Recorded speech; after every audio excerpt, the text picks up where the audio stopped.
গত 29শে জানুয়ারি রাতে বাড়ি ফেরার পথে তৃণমূলের দুষ্কৃতীদের হাতে আক্রান্ত হন মাধবপুর পশ্চিম গ্রামের বিজেপি কর্মী স্বপন পণ্ডা। থানায় লিখিত অভিযোগ দায়ের করলেও দোষীদের বিরুদ্ধে এখনো কোনো ব্যবস্থা গ্রহণ করেনি পুলিশ। ঘটনার প্রতিবাদে বিজেপি কর্মী সমর্থকদের মিছিল।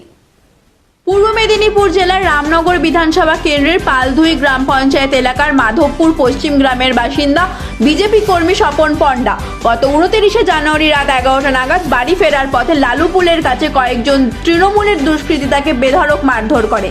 প্রাণ বাঁচাতে পালধুই গ্রাম পঞ্চায়েতের বিজেপি সদস্য চৈতালি গিরির বাড়িতে আশ্রয় নিলে পিছু ধাওয়া করে আসে তৃণমূলের ওই 6 জন দুষ্কৃতী।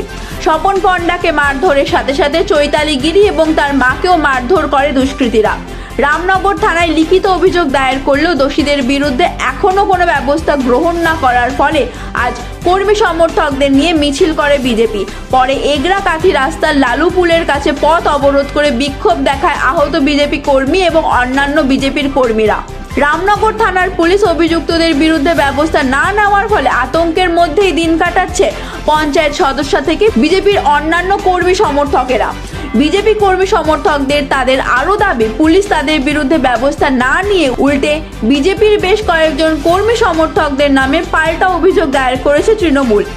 অপরদিকে তৃণমূলের পূর্ব মেদিনীপুর জেলা পরিষদের খাদ্য কর্মাধ্যক্ষ তমাল তরু দাস মহাপাত্র এই অভিযোগ অস্বীকার করে তিনি জানিয়েছেন, নিজেদের গোষ্ঠী কোন্দলের ফলে এই সমস্যা। তারা আমাদের তৃণমূল নেতাদের ওপর দোষ চাপানোর চেষ্টা করে নিজেরা দায় থেকে বাঁচার চেষ্টা করছে। তিনি আরও বলেন, বিষয়টি কংগ্রেসের কোনো এক কর্মী সমর্থকদের সঙ্গে হয়েছে। যাই হোক না কেন, তাদের বিরুদ্ধে আইনগত ব্যবস্থা নেবে, তার জন্য আমি থানাতেও বিষয়টি জানার চেষ্টা করব।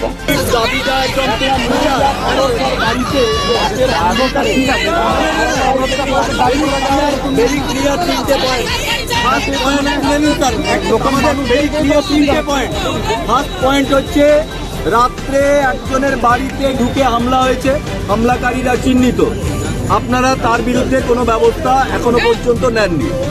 সেকেন্ড হচ্ছে, অ্যাটেম্প টু মার্ডার কেসের অপরাধী যারা, তারা কুল্লম কুল্লা ঘুরে বেরিয়ে উল্টে তারা আমাদের নামে মিথ্যা মামলা করছে এবং আপনারা মিথ্যা মামলাটা গ্রহণ করছেন।